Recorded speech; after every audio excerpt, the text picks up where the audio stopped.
Welcome to the Shreveport Connection with Tommy. This video is on your Raw results and WWE main event. Birthdays for this video is on for the May 21st edition, 2018. May 21st birthdays. Hall of Famer Mr. T turned 66 years old. Also would have been the birthday of Chris Benoit and Nancy Benoit. Chris Benoit would have been 51, Nancy would have been 54.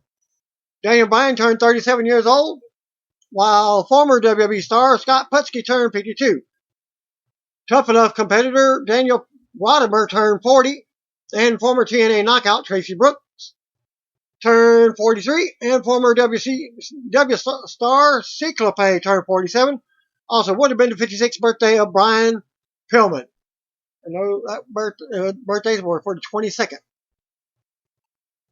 Birthdays on May 17th, Alex Wright, Dave Hebner, Earl Hebner. May 18th, Jimmy Superfly Snuka. He was born 1943. Blue Meanie, he was born 1973. And on the 20th, Road Dogg, Jesse James.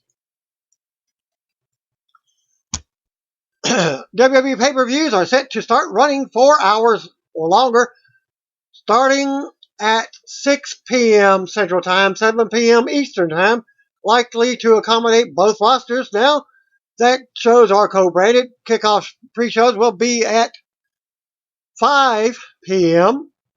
Central Time, 6 p.m. Eastern Standard Time. The change is scheduled to begin with the first pay-per-view, Money in the Bank, on June the 17th. Sky Italia confirmed on Facebook that the Money in the Bank pay-per-view will now begin at 7 p.m. Eastern Time instead of 8 p.m. Eastern Time. Other providers were told that most of the pay-per-view events will run from 7 to 11, which is your big 4-hour shows, running from 6 p.m. to 11 p.m. Central Time.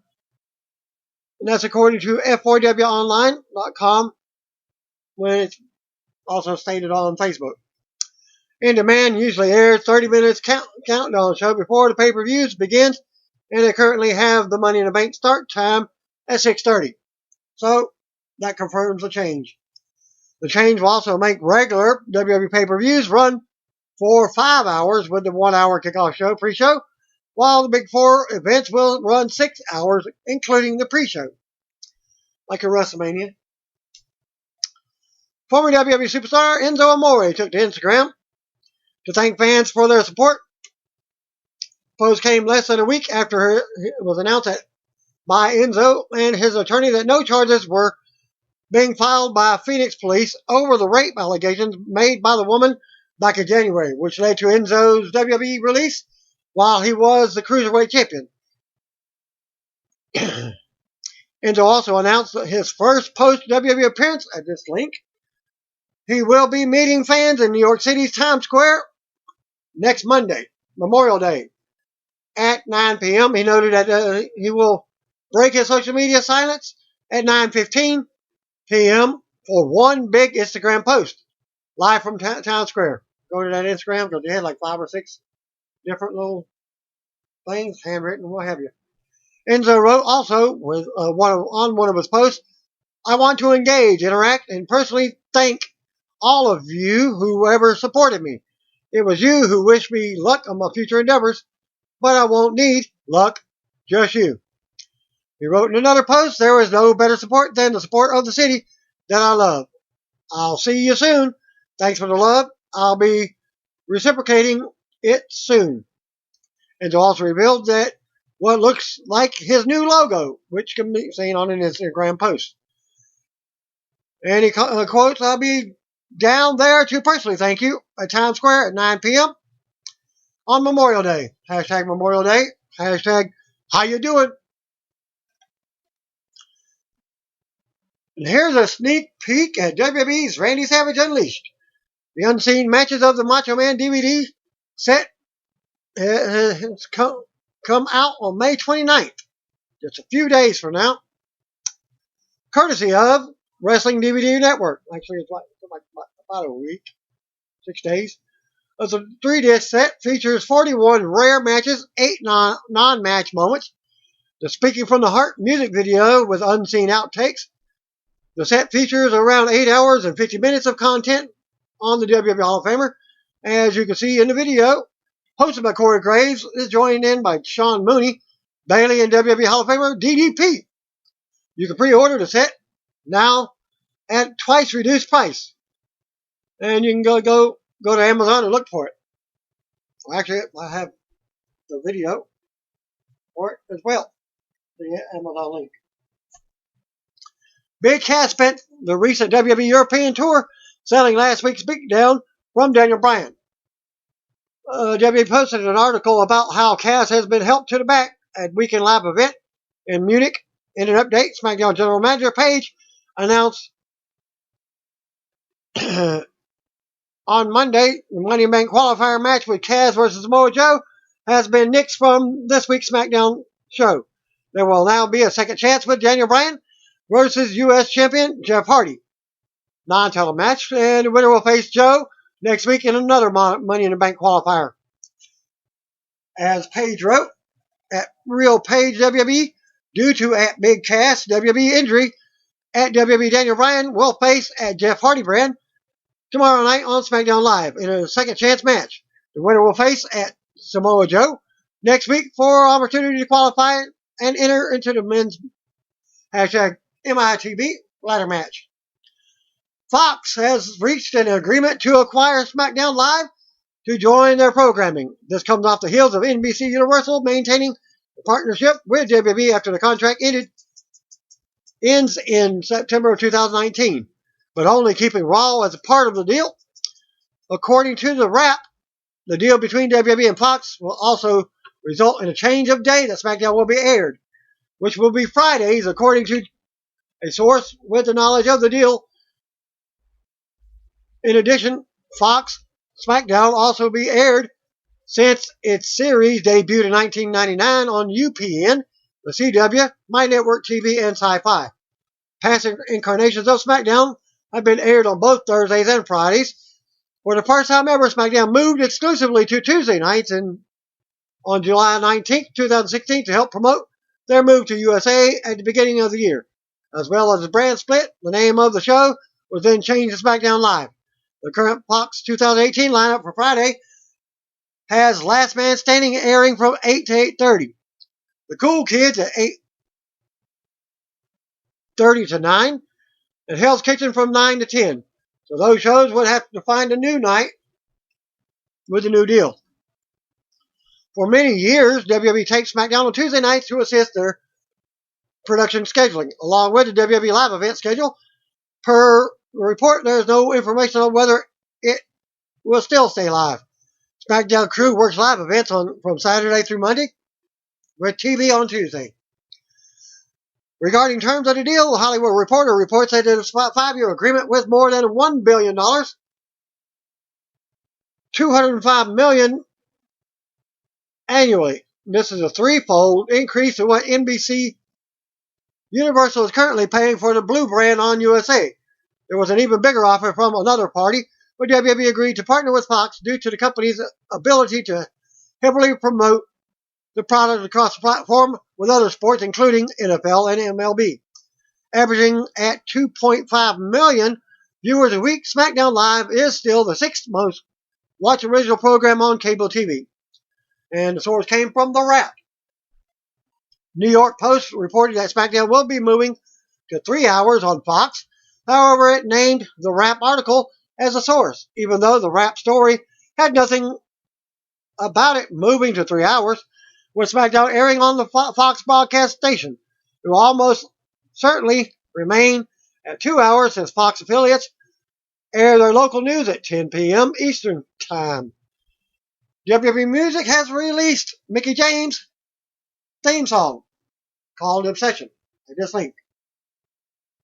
Ronda Rousey was scheduled to face Mickie James in a singles match on the WWE European Tour that wrapped up, but plans changed at the last minute, and Rousey teamed with Ember Moon and Natalya to defeat Mickie, Ruby Riott, and Liv Morgan in 6-woman matches.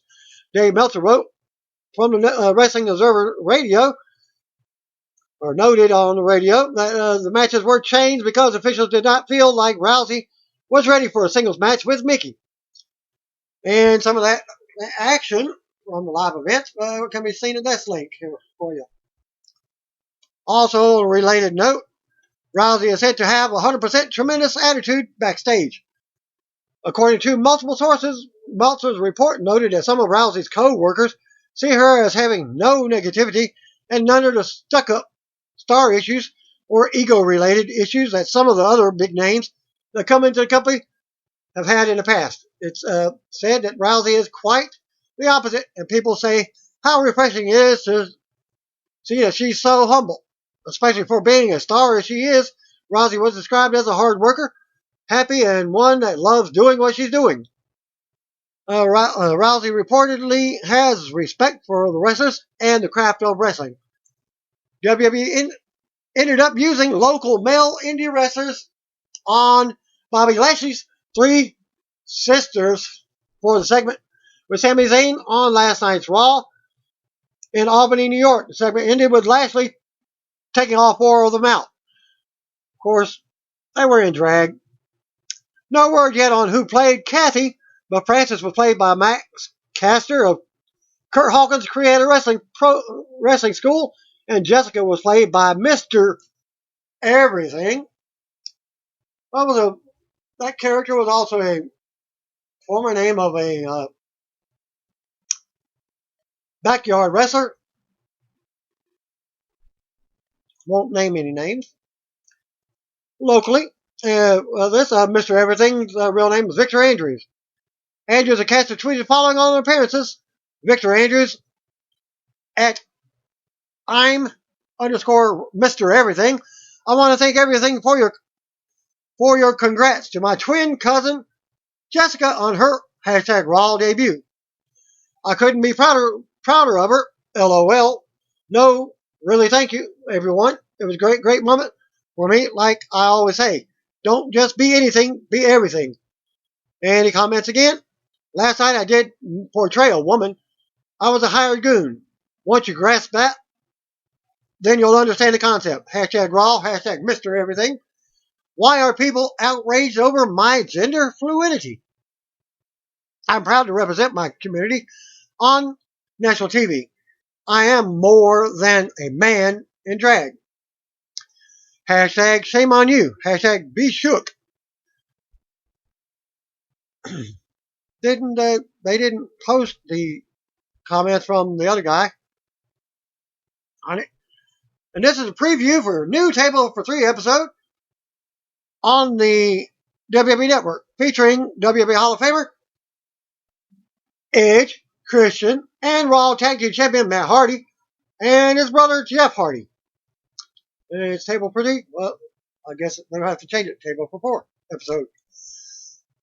WWE taped the following matches tonight for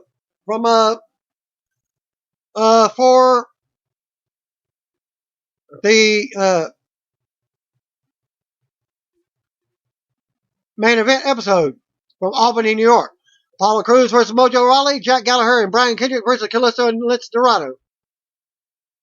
And the results, Jack Gallagher and Brian Kendrick defeated Kalisto and Lince Dorado. Apollo Crews defeated Mojo Rawley, and after the match, Mojo attacked him after the match. Apollo Crews defeated Mojo. Raw opens up from Albany, New York, with Michael Colesaw, Jonathan Coachman, Corey Graves, and they hyped the show, including Money in the Bank contract signing between Ronda Rousey and Raw Women's Champion Nia Jax. We go to the ring, and JoJo introduces Raw General Manager Kurt Angle, and he comes out to a pop. Angle welcomes us. I actually get to see the first part of it. My feed actually goes out constantly through the event. So getting most of it from the dirt sheet. And Angle welcomes us to Raw and says that they have been on a roll lately. And we'll keep that going tonight. Angle will preside over to Rousey Jack's contract signing. He goes to announce Money in the Bank qualifying match, but out comes Raw Commissioner Stephanie McMahon to interrupt. Things have changed then from that. Stephanie says what happened at WrestleMania 34 is water under the bridge. She has no hard feeling against Angle. Stephanie says she will always do what's best for business. Fans chant, "You tapped out," and Stephanie admits she did. Stephanie knocks Angle for how he does his job and reveals that she will be the one overseeing the contract signing. She also brings up how Angle has handled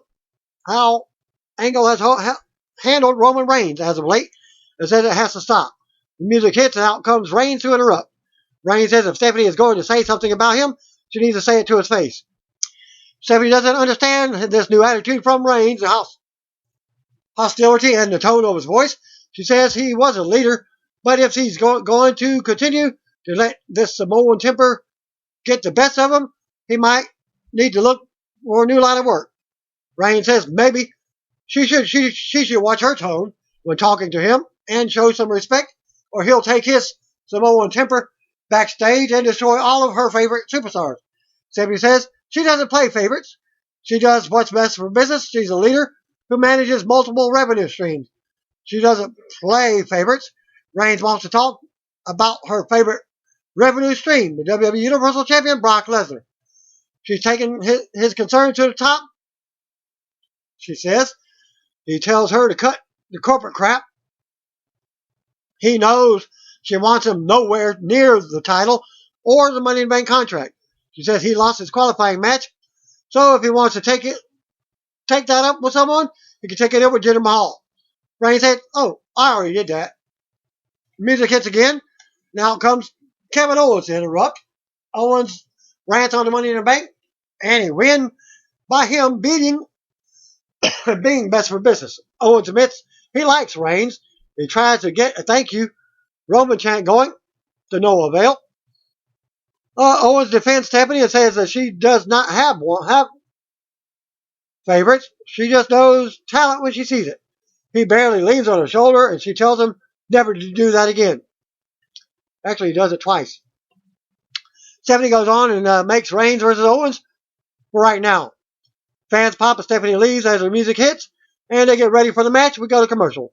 Roman Reigns versus Kevin Owens. Back from the break. Match is already in progress. As Reigns backs Owens in the corner. The referee backs him off. Owens stalls some before taking Reigns down with a headlock. Reigns ends up flooring Owens with a big shoulder. Owens goes to the floor and is shocked. Owens returns to the ring, but it takes his time. Reigns blocks a shot and delivers a big right hand. Reigns beats Owens around the ring now. Owens fights back, but Reigns just takes it. Reigns knocks Owens in the corner and mounts him with a right hand. And fans count along. Owens charges, but Reigns drops him with a big right hand. More back and forth as Owens gets knocked from the top out to the floor. Reigns looks on as the referee counts. Reigns with more offense as Owens recovers on the floor. Reigns goes out for the drive-by, but Owens moves and nails a super kick. Owens rolls Reigns back in and covers for a pin attempt as we go to a commercial. Back from the break, and Reigns has it turned back around as he takes Owens to the top. Owens knocks Reigns back to the mat. Owens comes down, but Reigns delivers a pair of clotheslines and a big right hand off the ropes. Reigns unloads in the corner, and the fans count along. Reigns misses a big boot, and Owens has a DDT for a 2 count. More back and forth as Reigns catches Owens in a Samoan drop for a close 2 count. Reigns misses a Superman punch, and Owens rolls him up out of nowhere for a 2 count. Owens sends Reigns into the corner with a big shot. Owens runs for the corner cannonball, but Reigns nails the Superman punch for a close 2 count. Now Reigns can't believe that he got out of it. Owens ends up dodging a spear by rolling out to the floor. Reigns goes after him, nails the spear on the floor for a big pop. Jinder Mahal and Sunil Singh run down next and attack Reigns from behind on the floor for the DQ. Winning by disqualification, Roman Reigns. After the bell, Jinder with taped up ribs works Reigns over on the floor as the referees warns him. Jinder rolls Reigns back into the ring and continues the assault. Owens returns to the ring for a double team beatdown with kicks and what have you. Music hits out, comes Intercontinental Champion Seth Rollins for the save. Rollins hits the rings and unloads on all 3 heels, clearing the ring as we go back to commercial. Roman and Seth Rollins versus Kevin Owens and Jinder Mahal was made. Back for the break, we got a tag team match as Rollins goes at it with Jinder. Rollins turns it around and sends Jinder to the floor with a drop kick. Rollins launches himself over the top and takes Jinder down on the floor. Rollins brings her back to the ring, and Reigns tags in for the double teaming. Reigns gets a 2 count on Jinder. Owens tags back in and works Reigns over, talking trash and stomping away. Jinder tags back in and keeps Reigns grounded. Jinder with thrust in the corner now. Owens tags back in and keeps up the assault on Reigns. Fans rally as Reigns fights to his feet. Reigns turns Owens inside out with a big clothesline. Reigns crawls for a tag, but in comes Jinder to stop him. Reigns sends Jinder to the floor. Reigns leaps for the tag, but Jinder pulls Rollins off the apron. Owens nails the corner cannonball to Reigns, and Owens gets a 2 count on Reigns as we go back to commercial. Back from the commercial, and Owens stomps away on Reigns in the corner. As Rollins looks on, Reigns tries to fight back, but Owens drops him again for another pin attempt. Owens taunts Rollins and keeps the offense going on Reigns. Reigns tries to power up into a Samoan drop, but can't. Reigns still manages to drop Owens as the fans try to rally for the tag to Rollins. Rollins finally gets the hot tag, springboarding in and taking out Jinder as he also comes in. Rollins then unloads on Jinder and hits the sling blade. Rollins sends Jinder over the top rope to the floor. Rollins goes to run the ropes, but Owens grabs his foot and pays for it. Rollins knocks Jinder back to the floor again. Rollins runs the ropes and nails one suicide dive to Owens outside, then another to Jinder on the opposite side. And the fans are going crazy. Rollins brings Jinder back in and hits a blockbuster for a 2 count. Rollins cranks up for the blackout curb stomp to Jinder, but Singh gets on the apron for distraction. Jinder takes advantage and drops Rollins over his knee for a close 2 count. Backbreaker. Jinder goes for a collar, but is blocked with an enziguri. Owens tags in, but Rollins drops him into the turnbuckles. Rollins springboards up, but Owens catches him and drops him with a gutbuster. Owens with a spinning bomb from the second rope for another close 2 count. As Reigns breaks the pin, Jinder runs in, but Reigns knocks him off, hits him with a Samoan drop. Singh gets on the apron for distraction, allowing Owens to super kick Reigns. Owens goes for a pop-up powerbomb to Rollins, but it's blocked. Rollins rolls through and super kicks Owens in the face. Owens avoids the stomp, but Rollins follows right up with the blackout curve stomp again for the pin and the win as he got closer to the ropes. The first one, he was in the center of the ring. After the match, Rollins and Reigns stand tall as Rollins' music plays. We go to replays. Rollins and Reigns walk up the ramp to the back, but stop on the stage to pose to the crowd. Jinder comes from behind with a steel chair, takes them both down. Rollins first. Jinder unloads on Reigns with a chair as referees try to get him to stop. Jinder talks some trash and leaves as officials check on Reigns. Rollins crawls over and slowly gets to his feet next to Reigns. Reigns is up on his knees now as his music hits. We go to the announcers. They show us Bobby Lashley, Renee Young interview from 2 weeks ago where Lashley talks about his 3 sisters. Still to come segment, Sami Zayn will interview Lashley's sisters in the ring. Back to commercial. Backman break, and Reigns versus Jinder is confirmed for Money in the Bank. We go to the ring. Out comes Sami Zayn for the 3 sisters segment that I did not get to see. Sami says, we know that Bobby Lashley's interview with Renee Young was not truthful. He will prove this with the help of Lashley's sisters. Sami asks fans to give it up for the Lashley sisters, Francis, Kathy, and Jessica. These are obviously not Lashley's sisters. It looks like indie wrestlers dressed as women. That's from a reporter. Sami thanks the Lashley sisters for joining him. He says that he totally sees the trademark Lashley family resemblance. Kathy says Lashley was mean to them as a kid. And she's carrying a broom and talks about how Lashley liked picking on her the most, but she beat him away with her mother's broom. Frances is carrying a helmet and talks about how she started using it because Lashley always thumped her on her head. Sami talks to Jessica next, and she's carrying a towel, supposedly a security blanket. Remember that from the actual interview. Lashley would hurt her feelings as a kid, making her feel so bad that she would cry. A tissue wasn't enough. He made her cry so much that the towel was soaking wet by the end of the night. Fans are booing now. Sami says we're starting to get a picture of the real Bobby Lashley. what he's been saying all along. Cassie says Lashley only loves himself. Francis says that the parents hated Lashley to the point that they had to send him to reform school. They also talk about how the community always called police on Lashley because he was a candy thief. This goes on until the music hits and out comes Lashley. Lashley is all smiles and he jokes about his sisters and how they're still single, their looks. Lashley says Sammy is incredible, a great friend and hilarious. Lashley thanks Sammy for doing this and says he couldn't be any better of a friend. Sammy says maybe Lashley would like it more if he hit the haluva kick and tossed Lashley out of the ring like a piece of garbage because that's what his family thinks of him. Garbage. Sammy goes to hurry out of the ring and Lashley stares him down.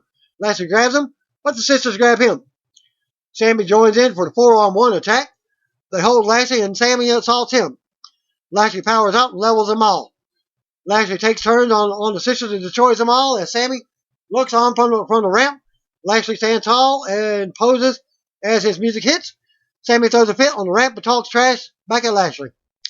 We go back to the announcers. They show us a video of Nia Jax challenging Ronda Rousey at Universal Studios from last week in New York City. Rousey and Jax will sign their contracts later on in the evening. Ember Moon versus Alexa Bliss was up next. We got a ring. Out comes Ember Moon first. Back to commercial. Back from the break, Renee Young was backstage with Alexa, asking her about the match. Again, I did not get to see this match either. Bliss cuts her off and makes an excuse for her previous run-in with Ember, saying tonight she has the element of surprise and will get the win. We see the Money in the Bank briefcase hanging high above the ring as Moon awaits in the ring. Bliss makes her way out. Nixed and Mickie is with her. The bell rings and they lock up to trade holds. Bliss slams Moon to the mat and steps on her back. And as the referee warns her, Bliss stomps Moon's head into the mat and mocks her. Moon kips up while Bliss is celebrating, then runs the ropes and Moon hits across the body for a 2 count. Bliss rolls to the floor to regroup with Mickie. Moon ends up sending Bliss flying on the floor with a head scissors. Bliss takes advantage of the distraction by Mickie and sends Moon into the barrier. Bliss brings it right back into the ring and keeps Moon down. Moon works on the shoulder and takes Moon back down for a 2 count. We'll go to commercial. Back from the break, Bliss continues to work on the same shoulder. Bliss keeps Moon grounded and talks some trash to her. Moon tries to fight up, but Bliss slams her back to the mat and ties the arm up. Ember rolls through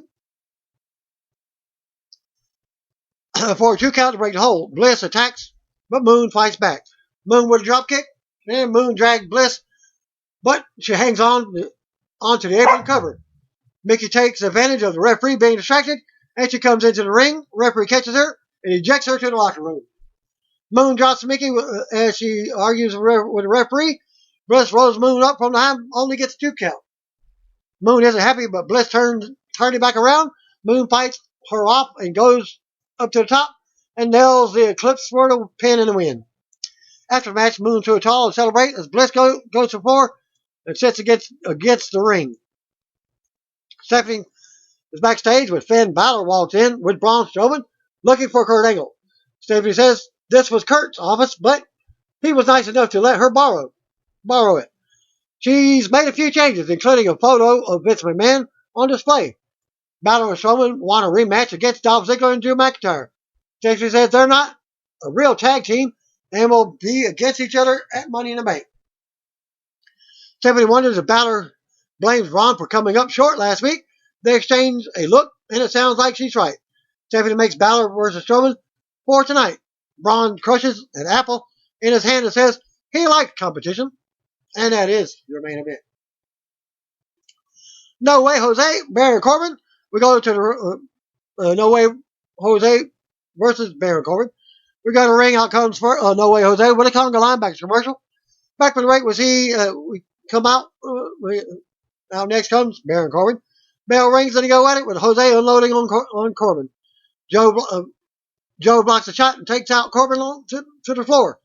Corbin turns around and leaps off the apron to take Jose down on the floor. Corbin stops away on the floor. Corbin brings it back in the ring and sends Jose into the ring post. Corbin presses Jose's head into the post with his boot. Corbin gets a 2 count. Corbin keeps Jose grounded in the middle of the ring now. Jose tries to fight up, but Corbin brings him back down. Jose tries to rally as he fights back. Corbin shuts him back down. Jose counters and sends Corbin shoulder first into the ring post this time. More back and forth. Jose with a big boot and more offense. Jose scoops Corbin on the shoulder and drops him face first. Corbin kicks out at 2. Jose waits for Corbin to get up. As he winds up for the knockout punch, Corbin counters, but Jose rolls him up for a 2 count. Corbin gets right up and catches Jose in the deep 6. Corbin waits a second for him to get up and nails it. End of days for the pin and the win. After the match, Corbin stands tall over Jose as the music plays. Kurt Angle's backstage trying to get cell service when Chad Gable approaches. They talk about Gable possibly being in the Money in the Bank qualifier, but they're interrupted by Drew McIntyre and Dolph Ziggler. Drew says they beat 2 of the best Raw had to offer last week, Finn Balor and Braun Strowman. And they'd love to do it again, but decisions are now above Angle's pay grade. Gable says they think they're special. Drew says because they are, as he steps up to Gable, as he's head and shoulders above Gable, looks down to him. I didn't see that much more of the show. Ziggler mocked Gable next. Gable is ready to fight. Angle gets in between them and says they will settle it in the ring tonight. Drew and Ziggler walk off as Gable and Angle look on. Angle calls them jackasses. Next up, we get the B Team versus Breeze Angle. Again, we go to the ring and out comes the B Team. Curtis Axel and Bo Dallas back to commercial.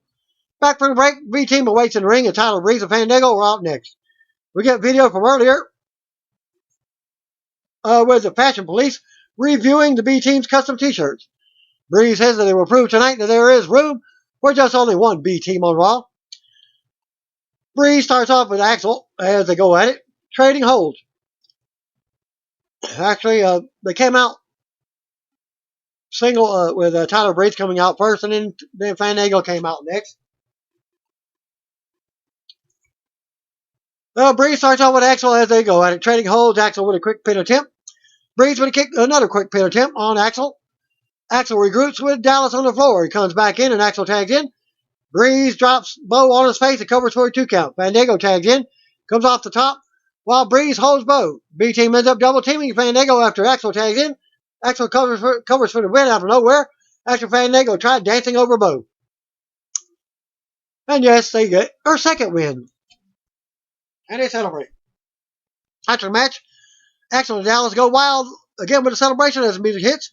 They celebrate hard at the ramp as they go to the announce table.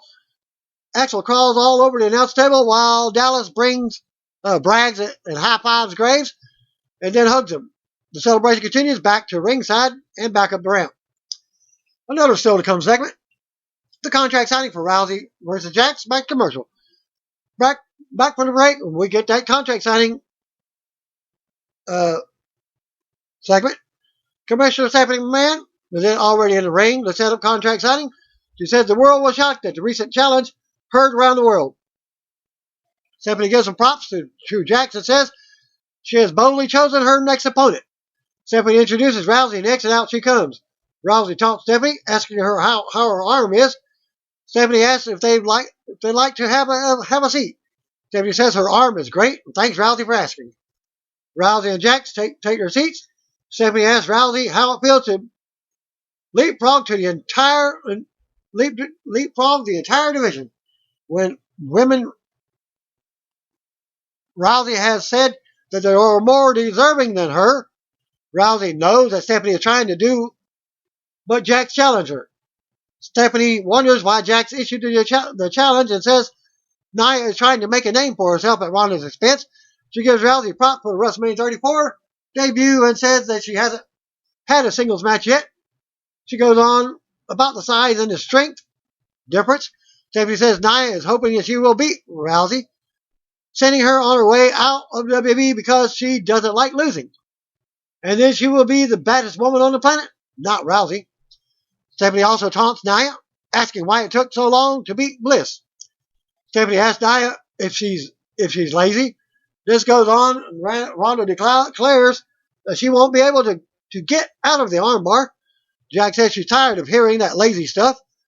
She's been hearing it her whole life. Jax declares that she will beat Ronda running at Money in the Bank. Jax signs the contract, stands up. Ronda signs next. Ronda approaches Jax and says she's happy the truth came out. Ronda extends her hand for a handshake, and Jax shakes. Ronda says she's going to take the title, still holding Jax's hand. Stephanie looks on. Rousey says that she's also going to take Jax's arm. They step a little closer and face off as Ronda's music hits. To end the segment. Still to come segment, Ziggler versus Gable, back to commercial. Back from the break, the match is already in progress as Dolph Ziggler goes at it with Chad Gable. Drew McIntyre is looking on from ringside. Gable takes Ziggler to school early on, but Ziggler turns it around and connects with a dropkick. I did see some of this match.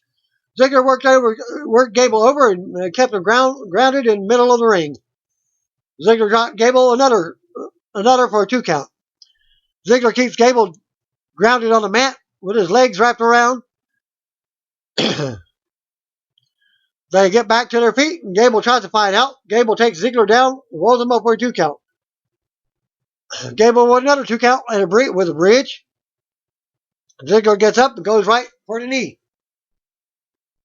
Ziggler gets fired up, but Gable counters. Ziggler blocks the German suplex and hits a neck breaker. Ziggler runs into an elbow in the corner. Gable avoids the super kick and rolls Ziggler up for a close 2 count. Gable sends Ziggler face first into turnbuckles, catches him in a German suplex for a 2 count. Ziggler ends up suckering Gable into a headbutt and super kick him for the pin. After the match, Ziggler stands tall as music hits. McIntyre enters the ring and takes off his jacket. Drew grabs Gable and levels him with a Claymore kick. McIntyre and Ziggler stand tall as we go to replays. So the come segment, Natalya versus Dana Brooke versus Liv Morgan versus Sarah Logan for the Money in the Bank qualifier. Back to commercial. Dana Brooke versus Natalya versus Liv Morgan versus Sarah Logan was your next match. Back from the break, Dana hit the weights in the ring. Riot Squad comes out. Sarah Logan, Liv Morgan, Ruby Riot. We see the briefcases hanging high above the ring as Natalya makes her way out. Bell rings, and I saw the entrance to this match. Didn't get to see the rest of the match. Well, the bell rings and Liv attacked Natalya while Logan beat down Dana. Liv dropped Natalya out of the corner while Logan worked Dana in the other corner. Liv goes to the top and Natalya rocked her.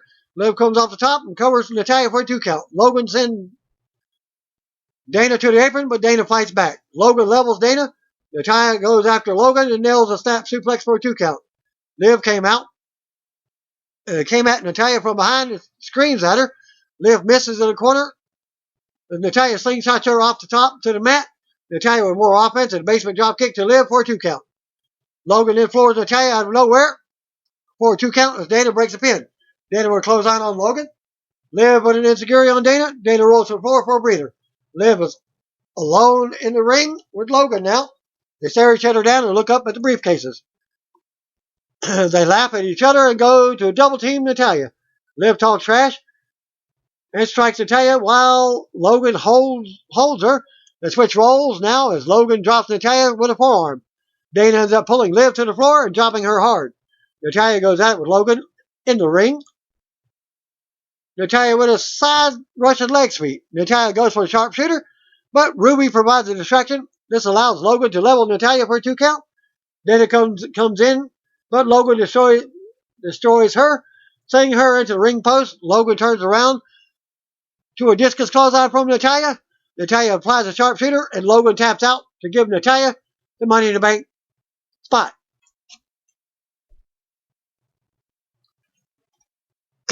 After the match, Natalya stands tall and looks up at the briefcases. As we go to replays, Charlie Caruso enters the ring to interview Natalya, asking if the Money in the Bank experience is her greatest asset going into this match.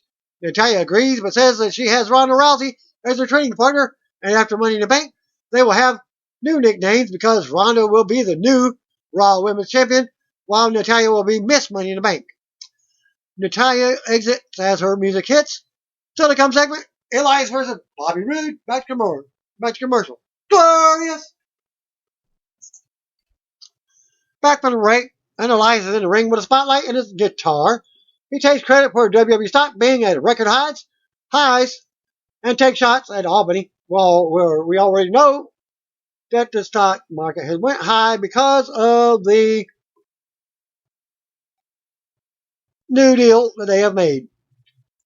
Music interrupts. Out comes Bobby Roode. Roode does his entrance and goes to take his robe off, but Elias attacks from behind, beats him down before the bell.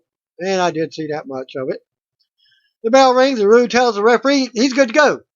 Roode unloads on Elias to start. Roode keeps control and sends Elias flying over the top rope with a stiff clothesline as the pads pop. Roode stands tall and go to commercial. Back from the break, Elias floors Roode with a clothesline. Elias has more offense and a 2 count. Elias drops Roode again for a close pin attempt. Elias keeps Roode grounded as Roode fights out. Elias takes it right back to the mat and keeps him there. Roode fights up and out, but Elias delivers a knee to the gut. Roode looks to build more momentum now. Elias blocks a neck breaker, but Roode counters that. Roode catches Elias with his set-up spine buster for a close 2 count. Then calls for the glorious EDT and spans pop. Elias counters, the back drops in for a 2 count. Elias with a knee to the gut. Elias runs into boots in the corner. Roode misses blockbuster and may have tweaked his knee as he sells it. Roode with a swinging neck breaker. Roode goes up top, but he's moving slower than usual. Elias crotches Roode on the top. Elias brings Roode to the mat and nails the drift away for the pin and the win. After the match, Elias stands tall and we go to replay. Elias leads with his guitar as Roode recovers. Braun Strowman's music hits as Elias makes his way to the stage. Braun comes running out and drops Elias with a big shoulder. Braun heads to the ring for the main event. We go to commercial. And I did see that as well. As one was raised. I believe that. Well, I seen that. Finn Balor versus Braun Strowman is your main event. Back for the break. Out comes Finn Balor. First, as Braun Strowman. Actually, Finn Balor was out last. As Braun Strowman already waiting in the ring. Bell rings and they both smile at each other. They meet and go at it. Trading shots. Balor tries to bring Strowman down to the mat, but Braun overpowers and clubs him in the back. Braun puts Balor back down with a big headbutt. Strowman stalks Balor and whips him hard in the corner. Balor smacks the turnbuckles and goes down. Braun screams out and we get a replay. Braun talks some trash, blaming Balor for getting pinned last week. Braun with another headbutt. Balor finally takes the knee out, but Braun is still hobbling around. Braun floors Balor for a pin attempt. Braun tries to shake the left knee, paying off as Balor recovers. Braun punches Balor through the ropes to the floor. Braun follows to the floor and launches Balor back into the ring. Braun steps back into the ring, over the top rope, and points up at the briefcases, talking more trash to Balor. Braun with a big shot to the gut. Braun continues the assault on Balor while yelling out. Braun charges the corner, but Balor gets the boots up again. Braun charges again, but Balor moves and he hits the turnbuckles. Balor with a kick to the face and more strikes. Braun would just takes the chop, then drops Balor with a headbutt. Braun with more offense until Balor sends him over the top to the floor. Braun catches Balor in mid-kick from the apron and drops him on his face. Braun comes back into the ring and clubs Balor to the mat. Braun asks Balor if he's had enough. Braun picks Balor up and says he's done playing with him. Balor delivers a shot, but Braun just knocks him to the mat. Balor rolls to the floor. Braun runs around the ring, but Balor meets him with a sling blade on the floor. Braun goes down and Balor returns to the ring. Balor runs around the ring and drop kicks Braun over the barrier into the crowd. Balor rests up against the barrier, but Braun grabs him from behind. Balor fights Braun off and kicks him in the neck, dropping him at ringside. Balor breaks a count. Then Balor leaps off the apron with a stomp to the back of the neck on the floor. Balor jumps off the barrier and nails a coup de grace on the floor. Balor returns to the ring as the referee counts on Braun. Braun barely makes it in before the 10 count, and they go back and forth. Braun misses in the corner when charging. A splash or clothesline. Balor drops his head into buckles. Balor goes to the top for the coup de grace, but Braun grabs him by his throat. Balor slides out and runs the ropes, but Braun catches him with a power slam. Braun drops his straps and scoots Balor for the running power slam and the pin. And wins the match. After the match, Braun stands tall. As music hits, we go to replays. Referee checks on Balor, but Balor grabs him and takes him to the corner, standing up against the turnbuckles. In an apparent show of respect, Braun looks up at the briefcases and yells out. Braun looks at Balor in the corner before making his exit as Raw goes off the air. And you just heard it from Raw. Results, Ember Moon picked up a big singles win over Alexa Bliss. And here's a post-match video of Moon talking to Mike Rome about the win. Moon says Bliss may be a former champion, but she talks a lot. And Moon proves that not only is she a threat, but that this is the dawn of the eclipse. Finn Balor took to Twitter after Raw went off the air and lost to Braun Strowman and reacted with just one word, as you can hear below. And Finn Balor, ouch. Raw segment with Bobby Lashley, his sisters, and Sami Zayn has received a lot of negative feedback on social media this week. Former WWE Intercontinental Champion Ken Shamrock, an MMA legend, tweeted following on the segment. At Shamrock Ken, when it's good, hashtag Raw is great entertainment and unparalleled athleticism. When it's not, it can feel awkward to watch. The overall reaction to the Lashley bit makes me wonder. They had something more controversial written, and the sister skit won out. And there was no dark match main event from this week's Raw in Albany. As the TV went off the air, the WWE continues to advertise dark main events without actually holding them. Braun Strowman, Roman Reigns, and WWE Intercontinental Champion Seth Rollins versus Jinder Mahal, Sami Zayn, and Kevin Owens was advertised for this week, but that did not happen. And that concludes my Raw results for this week. See what I want to be. If you don't know, just call me, brothers and sisters.